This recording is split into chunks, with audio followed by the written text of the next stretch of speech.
Shalom, Boker Tov. Good morning, everybody.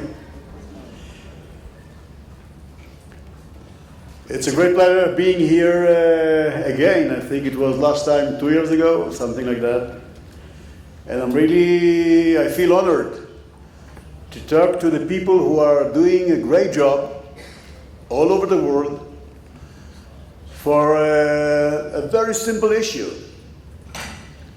To make sure that terrorists and countries and regimes who are sponsoring terrorists will understand that we shall be on their tail up until the last person who is dealing with terror, who is supporting terror, who is financing terror, and who is a terrorist will find himself either in jail or in grave.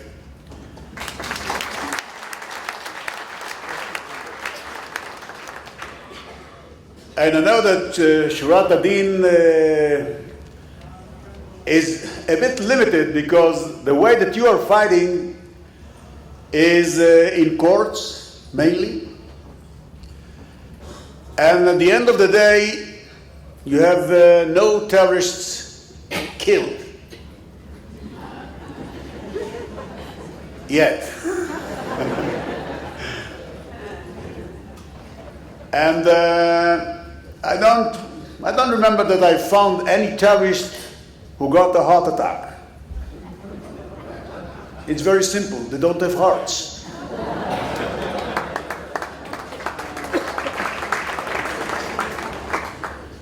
And I'm telling you, in my 48 years of fighting terrorists,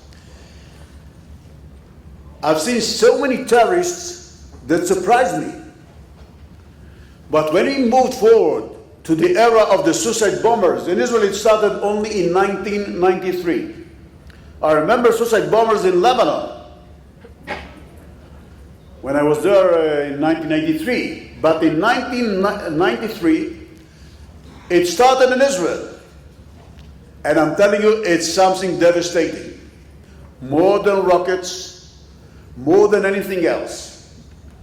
Because you get a human being who is fanatic by all means, and it's hard for us, I mean for you and for me, to predict who is going to do what.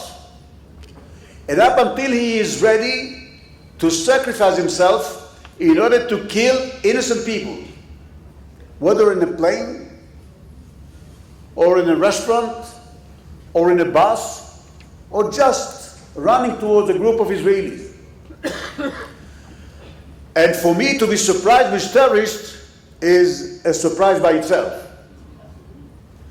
I remember when we once had a terrorist, a suicide bomber, who ran to a group of Israelis at the crossing to Gaza Strip with a 10-kilogram explosives TNT on his back. Shouted Allahu Akbar, God is great, and detonated himself. Thank God, the bomb was built from explosives that was taken from Egyptian mines. The bomb didn't explode. It's a miracle. The only thing that exploded was the detonator. So the only person who got injured was the suicide bomber himself. He lost consciousness and he was taken to a hospital nearby in Ashkelon, my hometown.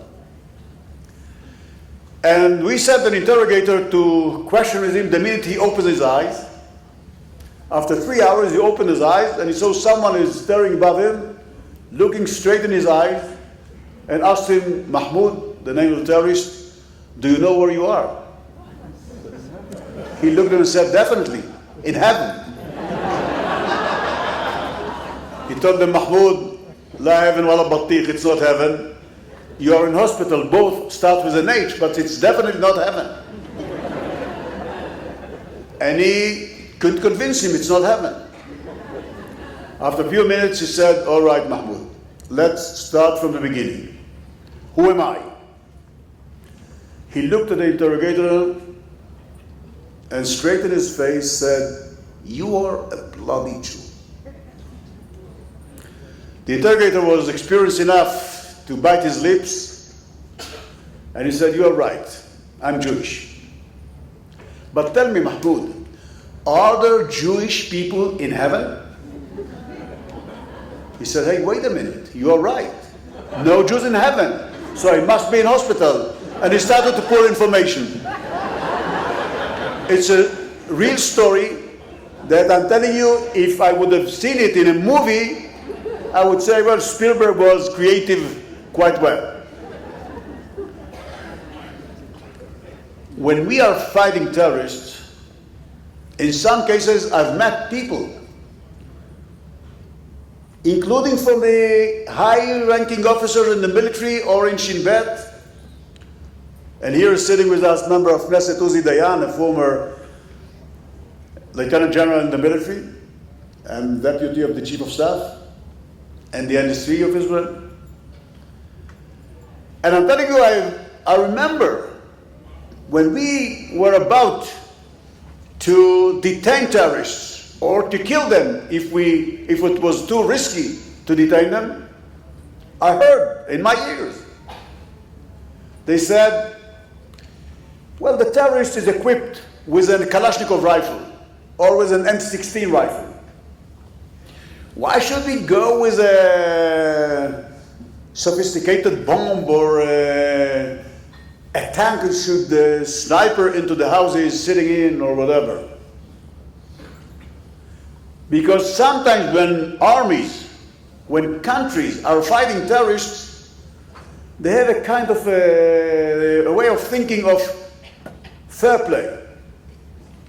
Trust me, there is no fair play against terrorists. In court, you might have fair play because you have a judge and you have the terrorist and you have the attorney general representatives.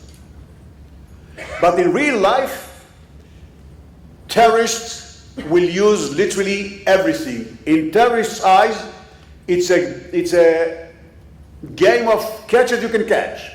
Never mind how and with what tools. With a bomb, with a missile, with a rocket, with a knife, with a car, and we all remember the events all over the world. That literally everything is being used.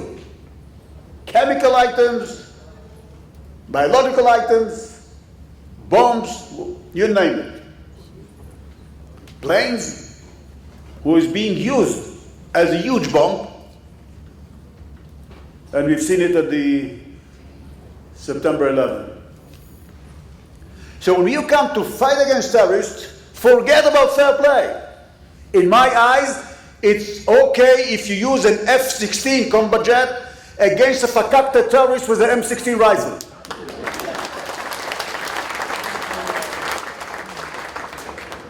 But it doesn't mean that when you fight terrorists who are using human shields, they are living in an area, surrounding themselves with people, adults, kids, babies, men, women,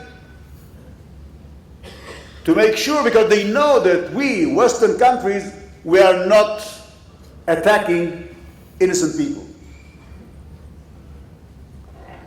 So that's what makes fighting against terrorists so complicated. I remember we had an arch-terrorist who started the suicide bombers in Israel, Yahya Yash. Those who are familiar with the name, the engineer, although he's not from the Technion or from MIT, just. And this man was in charge of hundreds of Israelis who got killed and thousands who got injured. And when we had an access to him in Gaza Strip, and we knew that from time to time he's entering a house, and I remember people suggested, let's put a bomb in a facsimile machine. When he'll come into the house, we'll detonate it, and we're going to send him to hell. We couldn't detain him. But then we've checked, and the house was full with kids, innocent people. And right away we said that's not going to be the tool we are going to use. And I remember the people from the technology said, if it's not going to be a huge bomb, and you want to make sure that only the arch terrorist, will get killed, if you are able to hand over to him a cell phone, mobile, we know how to use it in order to blow up his head. So we sent him a cell phone. At that time, the Motorola cell phones, the small ones.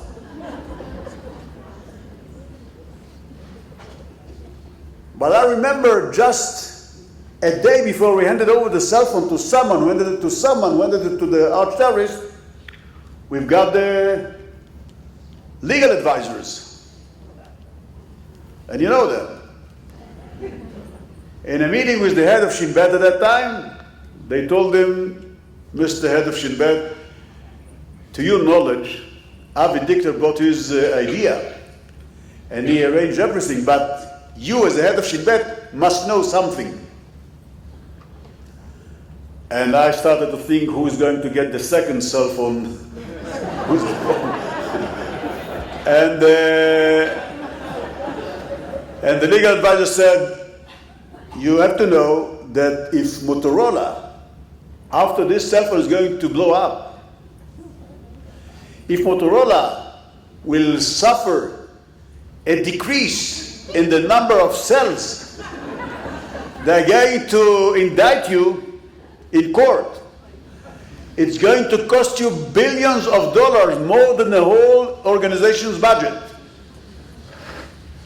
Well, you are heading an organization and someone is warning you about such a fine that you're going to pay, you have a second thought. And we had to solve the problem. Suddenly, the main issue was not the arch terrorist, but the legal advisor. So I asked him a question. May I ask you a question? I said, and if Motorola will see an increase in their sales, are they going to give part of it to the Shin Bet? And everybody laughed. And we took him out of the room, and we hand over the cell phone, and the arch service is over. Only his head with 10 grams explosives in the cell phone. When we had another arch terrorist, Sheikh Ahmad Yassin, Allah yarhamu, those who are on the wheelchair, that he looks like Sister Teresa. But he is responsible for killing hundreds of Israelis and more than hundreds of Palestinians. Because they used to come to him. I know him personally. I had the dubious honor to bring him twice to jail and once to grave. And when we had an access to his wheelchair, and we could put a bomb in his wheelchair. It was very easy, very tempting, and we knew that the only one who is going to be killed is him. And we had a very heated debate that lots of values came to the table. Are we authorized to put a bomb in a wheelchair? And we knew that he's carrying out more and sending more and more people to carry out terror attacks. And I was very proud that my people at that time said, no, we are not going to put a bomb in a wheelchair. And it took us about 2 years up until we had the opportunity to do what has to be done and to launch a missile to him on the wheelchair while they tried to smuggle him from one place to another. But I think that living in such an area with such characteristics of terror, that the unexpected is always getting and becoming a new one. And you have to be very creative to make sure that terrorists will understand that they have to change their timetable from 95% of their time to carry out terror attacks and 5% to hide and to keep security on themselves, to change it so 95% of the time they will be in Iran and will have to deal with themselves, and only 5% of the time will be able to carry out terror attacks. I know it's easy to say, it's very complicated to make it happen. Because in our region, for the last 20 years, 25 years, we are dealing with terror in a different way. We're not dealing with terrorism. Universities are dealing with terrorism. I've never, in 49 years, I've never dealt with terrorism, with the phenomena. I dealt with terrorists. And when we've learned that behind terror organizations, there is a state of terror. Number one in the world, Iran. They built terror organizations as armies of terrorists. And they are running 5 to 6 proxies. Hezbollah in Lebanon and Syria, Hamas and Palestinian Islamic Jihad in Gaza Strip, Shiite militia in Syria, Shiite militia in Iraq, and the Houthis in Yemen. All those proxies are equipped with Iranian sophisticated weapons, rockets, bombs, missiles, and other tools, sponsored by Iran. Even today, Hezbollah used to be sponsored by Iran with $1 billion per year. Now, due to the sanctions, they went down to $500 million, which makes a problem. Those who are speaking about the sanctions are effective. And the more you put sanctions on the sponsoring countries, mainly Iran in this case, you know that at the end of the chain, it influences terror organizations like Hamas, like Hezbollah, and even the Houthis in Yemen. Houthis in Yemen are on a weekly basis launching missiles towards areas in Saudi Arabia. We've just heard about the airport, a civilian airport, that was hit by long-range missiles, 1,000-kilometer Iranian ones, by the Houthis. In every problematic situation in the Middle East, you have to try to find where are the opportunities, not just the threats. And I'm telling you that what happened over the last few years in the Middle East created an opportunity. Because we are using in Hebrew and English, I believe in some other languages, the words, the enemy of my enemy is my friend. In Arabic, it doesn't exist. Because in Arabic they say, Ana wa akhuy ala ibn ammi wa ana ibn ammi al-ghalib, which means me and my brother against our cousin, and me and my cousin against the strangers. And we are all strangers, Israelis, Americans, European countries, and even Arabs who are not Arabs enough, according to them.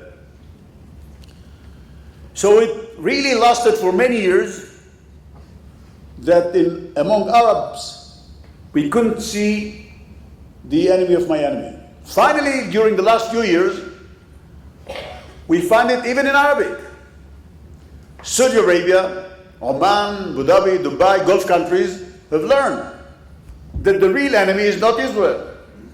We've never attacked them. The real enemy is Iran. Iran, whose I don't know why, but they decided that Israel is their enemy. We don't know why. We have two buffer countries between Israel and Iran, Jordan and Iraq, Syria and Iraq. But nevertheless, we are the enemy. We know what it serves the Iranian interests. But we have one channel with the nuclear issues, and we do understand that when a regional superpower like Iran, when the highest level of their regime is stating time and again, we intend to destroy the state of Israel, period. There's no way that Iran can destroy the state of Israel or even think about it with conventional weapons. The only way is by using nuclear bombs. And there was no debate that Iran was on the track to build nuclear bombs.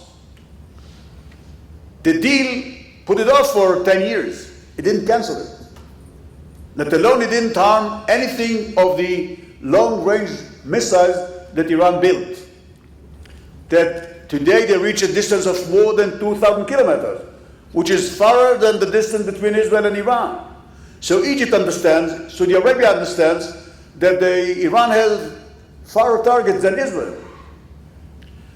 And when they started to feel the long-range missiles from Yemen launched by the Houthis, they understood who is the real enemy. And that's why Saudi Arabia, for the first time since the State of Israel was established, opened its sky, not for Israeli flights, but for flights to Israel.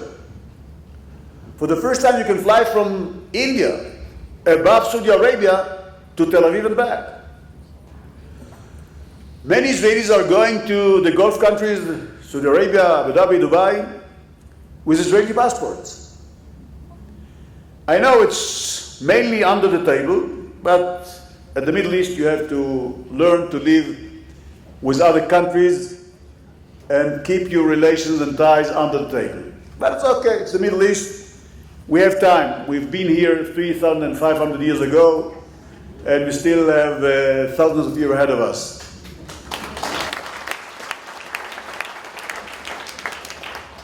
I know it looks a bit odd. How come that I'm talking for 20 minutes, 25 minutes, and I haven't mentioned the Israeli-Palestinian conflict? You are right. If you were here 8, 9 years ago, that was the main issue because the Middle East was very stable.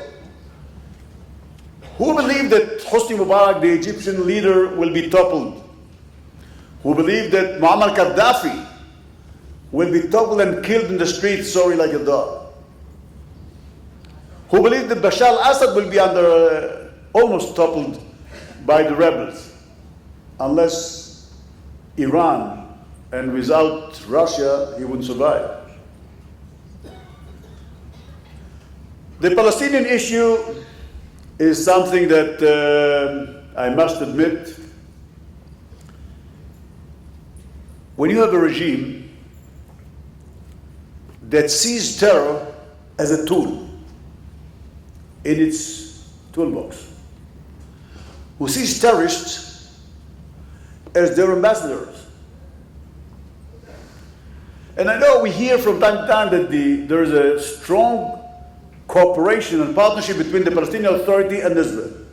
First of all, it started post-2007, after they've lost the Gaza Strip to Hamas in a military coup. Second, and that's more important than first, the Palestinian Authority exists 25 years. You don't have even one single case that the terrorists who carried out a terror attack in Israel, who killed Israelis or injured Israelis or tried to do it, and was captured by the Palestinian Authority apparatus. We don't have even one case that this man was brought by the Attorney General to court, was sentenced by a judge in court for X years in jail, and is spending the X years in jail. Not even one case. So when we speak about the Palestinian Authority, who's interested in fighting terror, one aspect is the salaries, not money, salaries that they pay to terrorists who are sitting in Israeli jail and paying salaries to terrorists who are in Palestinian graves. 1.3 billion Israeli money, $350 million every year by law, by Palestinian law.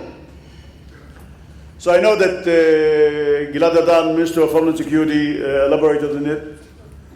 I'm trying just to put the other side, the other aspect. That the Palestinian Authority, they don't have even one terrorist that went through the whole chain of law enforcement, because there is no chain of law enforcement. And that's one of the most complicated issues that we are facing when we are dealing with the Palestinian Authority. And of course, the second issue, the second obstacle, I remember in one of my meetings with the heads of the Palestinian Authority, they asked me, Avi, what do you think is our main problem? They thought I'm going to speak about terrorists. I said, your main problem is the fact that you are falling in love with your status as refugees. Because it's an absurd. The last survey of UNRWA in Gaza said something very strange. In 1950, it was the first survey by UNRWA, almost 70 years ago. In 8 refugee camps in Gaza, there were 170,000 refugees. I remember I started to work in Gaza in Jabalia refugee camp, the biggest one. In 1976, there were 27,000 refugees in the camp. Today, 110,000. In Gaza Strip today, according to UNRWA, 520,000 refugees only in the camps, which means 25% of the Gazans live today in refugee camps, 70 years after. UNRWA defines 71% of the Gazans as refugees. It's an absurd, UNHCR, the United Nations organization who is in charge of 60 million refugees worldwide. UNHCR has 10,000 employees. You know how many employees you have in UNRWA who takes care of 5 million Palestinian refugees? 30,000 employees. I'm glad that the last year countries who are paying money to UNRWA understood that it's the university of terror rather than a rehabilitation and help to Palestinian refugees. I told the head of the Palestinian Authority, when he asked me the question, I told him, listen, Israel was built by refugees. My parents came from East Europe, from Poland, became the Ukraine later on, lost literally all their family members, let alone the assets, and came to Israel. 100,000 of them who survived the Holocaust made Aliyah and came to Israel.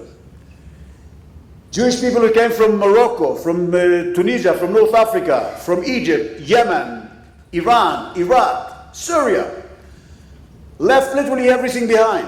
In some cases, even family members who got killed, murdered, and came here to Israel. I remember as a child, never mentioned at home the word refugee. Never.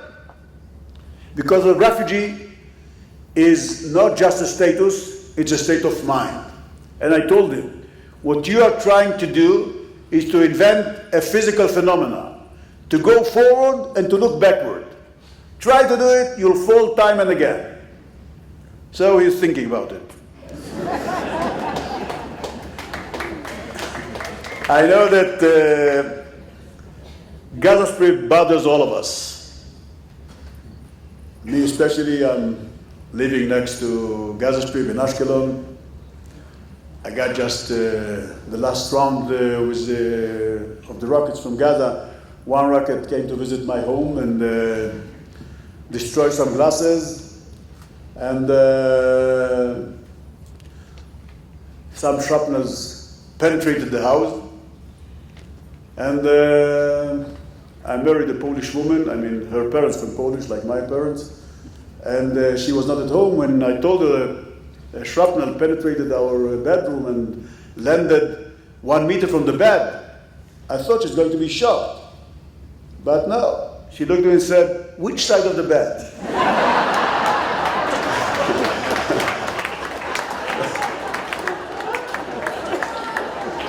But she's not here, so I can tell you. But I think that we all understand. Gaza Strip is a land of terrorists with 40,000 terrorists, 30,000 of Hamas, 10,000 of Islamic Jihad, sponsored, guided, trained, equipped by Iran. It's not going to be ended with talks. It's not going to be ended by cutting electricity or cutting oil for a while. It's not going to be ended by conversations. Gaza Strip will have to be ended by either a political movement by Arab countries, Egypt and Saudi Arabia, which I doubt that's going to happen. The probability that Egypt and Saudi Arabia will try to dismantle the military infrastructure in Gaza Strip is as poor as the probability that Israel will win the Mondial Cup in football. So the other option, unfortunately, is a military operation in Gaza. Will remind us, it's a lot of similarities to the defensive fleet operation we've launched in 2002, post the Holocaust, the horrible terror attack in Park Hotel in Netanya in a bloody month, March 2002. 1 month we've lost 135 Israelis. In one event at the Passover night, we've lost 30 Israelis and 150 injured people. I know it's not going to be something that will take 2 weeks or 2 months. It will be much longer. But that's the only way we can make sure that the tiny Gaza Strip with 330 square kilometers, that we are sitting on 3 sides of it and Egypt on the 4th one, that Gaza Strip will not be able to squeeze Israel and to put a leverage of terror on the state of Israel. And I hope that the government of Israel will be smart enough, creative enough, and understandable enough to understand that we cannot continue with the Gaza Strip, who is trying to put kind of pressure on the state of Israel. If you want to understand what kind of Gaza we're going to have 10 years from now, look north to Lebanon, and you'll understand what kind of Gaza Strip we're going to have in 10 years from now. But I don't want you to, at the end of my talk, I don't want to get upset, because in Israel, there's a habit of many Israelis, I've met them in many cases, even high-ranking officers, who are trying to describe the situation of the worst-case scenario. Sometimes they ask me, but if Iran and the Arab countries and Turkey and Pakistan and other Muslim countries will join together and will launch a strike against Israel. I said, well, I don't see it happen. And you don't have to give me the worst case scenario if it doesn't work. The last time that 7 armies tried to take the land of Israel was in 1948. And at that time we had 55% of the land of Israel, according to the United Nations Assembly decision, according to the partition plan. And after the independence war, we remained with 78% of the land, which is much more than 55. So I don't recommend you to go or to hear or to accept the worst case scenarios. I always demonstrated with the Israeli joke about the couple who's going to the doctor at because the The wife went through an MRI test, and they had to go to take the results. And when they came to the doctor's clinic, his wife said, well, to Jacek, as I told you, it's only about the Polish people. So Bronia said to Jacek, Jacek, I'm too nervous to get in. You go and bring me the results. So he gets in, she's renting the car. An hour, 2 hours, after 2 hours and a half, he comes out, get into the car, wants to switch the engine to go, and she said, no, no, no, you're not going anywhere. Jacek is trying, said, Bronia, let's talk about it at home. He said, no, no, here and now I want to know what the result of the doctor said. So he looked at her straight in her eyes and said, Bronia, the doctor said that your mother is moving to live with us.